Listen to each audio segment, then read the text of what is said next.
In Rabbit Island, you'll find a rulebook, 4 quick reference sheets, a score pad and pencil, a bunch of carrot tokens, 37 map tiles, action and movement card decks, 4 rabbit tokens with a pile of building tokens for each, and 3 earthquake counters as of yet undesigned. We'll be using the standard Founders Hill for this how to play video. The short game Founders Hill tile is slightly different, and we'll talk about those rules at the end of this video. Place the Founders Hill in the center of the table. Place the tunnel tiles, earthquake counters, and score pad nearby. Shuffle the map tiles, movement cards, and action cards separately into 3 face-down piles. Each player chooses a pawn color and receives 1 rabbit pawn, 25 building tokens, 1 quick reference card, and 100 carrot tokens. We'll be using a 3-player setup for the purposes of this video. Founders Hill serves as home base for each rabbit leader as they set out to explore, so everyone places their pawns onto it to start. Set aside the remaining carrot tokens to create the Community Carrot Bank. Whenever you gain or spend carrot tokens, you'll take them from, or return them to, this pile. For a 3-player game, each player receives 9 map tiles. You may look at your own map tiles, but not at other players. Put the remaining map tiles back in the box. They won't be used for this game. Then choose the first player randomly. The full name of the game is Rabbit Island, Explore, Build, Conquer.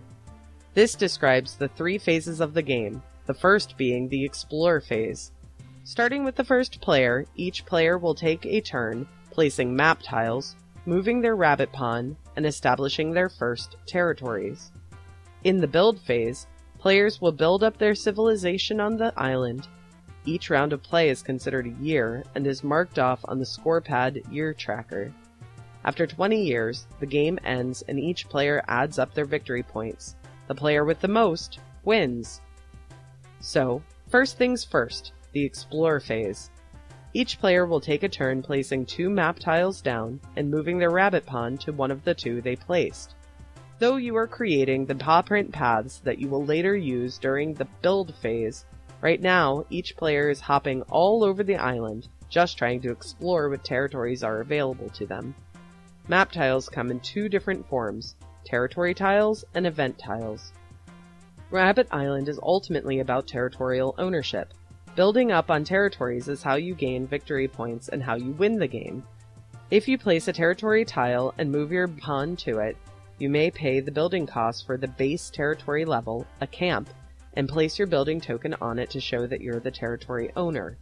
You may only build once per turn, and you have to start with the lowest level, even if you can afford a higher level. During this phase, the only event tiles you can place and land on are carrot patches. These are valuable, despite not earning you any victory points, and can be used strategically. If you place a carrot patch and move your pawn to it, you will immediately harvest 50 carrot tokens from the Community Carrot Patch and draw an action card. Action cards can't be used during this phase of the game, but having 1 or more when starting the build phase may be beneficial to you. Now that you know what the different map tiles are, let's talk about how to place them. First of all tiles must be face up. This orientation is determined by what direction Founders Hill is facing. All text on all tiles must face in the same direction. Next, you may only place a tile where an existing paw print path leads to an empty space. Think of it as you growing the path forward. Paw prints can't lead into a tile, they must be built off of an existing tile. In this same vein, paw prints can't touch. Paw print paths also cannot create loops. Even if there's an instance where there is a split path within the loop, this is still an illegal move. Be careful, loops may pop up across the board. If you see one, say something so a different tile can be played. Tile indents may border one another so long as all tiles are placed legally. These are called switchback paths, and they just indicate that the 2 tiles aren't joined by the paw print path. Finally, keep all tiles 1 tile's width away from your table's edge. especially if the paw print path points at the edge itself. You may need space for a tunnel tile, which we'll talk about in a moment. So, each player places 2 map tiles using those rules and moves their rabbit pawn to one of the 2 they placed, until each player only has 1 tile remaining in their hand. This final tile gets discarded back into the box. Place tunnel tiles at the end of any unresolved paths. If somehow Founder's Hill is left with an open space, this path is considered incomplete and cannot be traveled through. The island is now fully explored. The explore phase ends permanently after this step. You'll be playing through the build phase for the rest of the game. The build phase starts with the same player who started the explore phase. At the beginning of the build phase, deal 2 movement cards face down to each player. Each player will take 5 steps during their turn. These are outlined on your quick reference guide for you.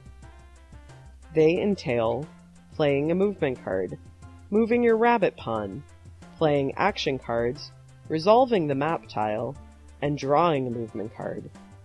After a player takes these steps, the next player becomes the active player. After all players have taken a turn, mark off a year on the score pad's year tracker and begin the next round. You'll start your turn by playing a movement card, and end your turn by picking a movement card up. You should always have 2 movement cards in your hand between turns. When you move your pawn, you'll move it the exact number of spaces indicated by your movement card. If you reach a fork in the paw print path, you may choose what direction to move in. When your rabbit pawn reaches a tunnel, you must use 1 movement space to return your rabbit to Founder's Hill. Tunnels are not transporters. If you land on one, you harvest 20 carrots, and on your next turn, you must spend your first movement space to go back to Founder's Hill. The only way to benefit from an event tile, such as a tunnel, Founder's Hill, or a carrot patch, is to land on the tile. Moving through a tile doesn't cause the tile to resolve. Let's talk about action cards. Action cards can only be drawn by landing on Founder's Hill or a carrot patch. They are played after movement has resolved, but before the map tile has been resolved. Starting with the active player, each player, in clockwise order, may play an action card or choose to pass. If everyone chooses to pass, then this step ends and the map tile is resolved. If anyone plays an action card, everyone will get the opportunity to react until all players pass. Action cards can only be played during this step. You may not play action cards before moving, and once the map tile is resolved, the chance to play a card has passed.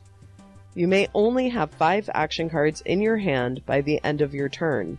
If you have more than 5, you must discard down to 5. Action cards come in 2 flavors, regular and interrupt. Interrupt cards have stars in the title bar and can be played either normally or immediately after a regular action card has been played. Interrupt action cards are resolved immediately before the effect of a regular action card can take place. Let's see an example of this during gameplay. The red rabbit moves 1 space to a river tile that has a yellow camp on it. Yellow Rabbit plays the Advance action card to move the Red Rabbit down 1 space before Red Rabbit can choose to upgrade Yellow Rabbit's territory. Let's go back and look at how that could have been different. Red Rabbit moves onto the river tile and plays the action card Free Labor. This is a regular action card that would lower the upgrade building cost to 0. Now, when Yellow Rabbit advances Red Rabbit, they choose to do so onto an event tile. Free labor can no longer go into effect since event tiles cannot be built upon. Both action cards are discarded. Anyone can play any number of action cards on their turn or on an opponent's turn, so long as it's done during this action card phase. They can play actions that benefit themselves, their opponents, or the whole group if they choose to. Have fun exploring the different strategic possibilities. After all action cards have been played and resolved, or all players have chosen to pass, the next step is to resolve the map tile that you've landed on. If you move onto an empty territory tile, you have exactly the same options as you had during the Explore phase. You may pay the camp's building cost to the Community Carrot Bank and place one of your building tokens on the tile to show ownership. Remember, you may only build once per turn, and you have to start with the lowest level, even if you can afford a higher level. If you land on one of your own territories, then you get to harvest. This is the value listed under the building cost in the stats on the territory tile for each territory level. You will always harvest before upgrading. This is important because you may not be able to afford the upgrade until you harvest. You receive this amount from the Community Carrot Bank. To upgrade, simply pay the building cost of the next highest territory level and place a second or third building token on top of the existing one. Remember, you can only build once per turn.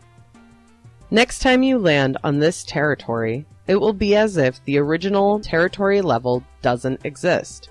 You will only harvest from the territory level currently in play and will have the ability to upgrade, if possible, to the highest level. Landing on an opponent's territory is a little trickier. Your opponent will harvest first, receiving the amount for whatever territory level they currently own on that tile. Then you will get the option to either harvest with your opponent, you will both receive the same amount of carrots from the Community Carrot Bank, or you may upgrade the territory, stealing it from your opponent. To upgrade, pay the building cost of the next highest territory level and place a second or third building token on top of the existing one. Now you are officially the territory owner. The original owner will not harvest anything from this tile when people land on it in the future. The important thing to note, however, is that every player receives victory points for every territory level they own. If red owns the camp, blue owns the village, and red returns to steal back the town, then red will receive victory points for both the town and the camp, while blue will receive victory points only for the village. This is why I always recommend building on territories if possible. A big thing to note is that once a territory has hit the town level, opponents may no longer harvest with the territory owner, and there is no upgrade left for them to take advantage of, so this would be a null move for an opponent to make. The final concept to understand when it comes to building territories are harvest groups. Harvest groups are two or more adjacent territories owned by the same player. They only need to share a border to be adjacent. They don't need to be along the same paw print path.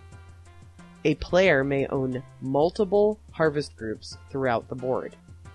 When you land on any of the territories within your harvest group, you harvest from all of the territories within the group. If an opponent lands on any territory within your group, again, you harvest from these territories. But note that the opponent also has this option if they choose not to upgrade.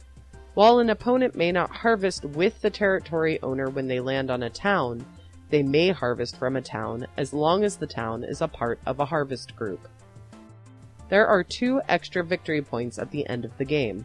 One goes to the player with the most carrots, it doesn't matter how many as long as it's the most, and 1 goes to the player with the largest harvest group. In the case of a tie, no player receives the extra points. When year 20 is marked on the year tracker, the game ends. It's time to retire your rabbit leaders and reflect on the amazing civilization you've all developed.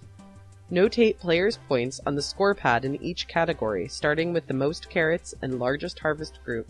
Just circle the icon in the appropriate column.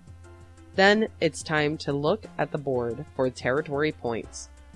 On each territory with a town, add up each individual player points, removing town building tokens as you go. Once each town has been removed from the board, go on to village points, and then camp points. Then the results are totaled and the conquering leader is cheered. That's it for your first game of Rabbit Island. Don't have enough time for a full game? You can still play a short game by exploring a smaller island and playing through fewer years. You'll also play with a couple of slightly different rules. During setup, you'll replace Founder's Hill with a short game Founder's Hill tile, which only has 3 starting paw print paths instead of 4. You'll remove all river and valley territory tiles from the game. You'll deal 5 map tiles out to each player regardless of the number of players. Otherwise, the Explore phase plays out exactly as this video has taught it. At the beginning of the build phase, each player receives 2 action cards in addition to their 2 movement cards. This only happens once, and at no further point will more action cards be freely given to players. This is the only difference during the build phase. The game will end after 10 years instead of 20, and the same end-of-game rules apply. This style of game usually takes players only 30 to 45 minutes, depending on the number of players. Good luck!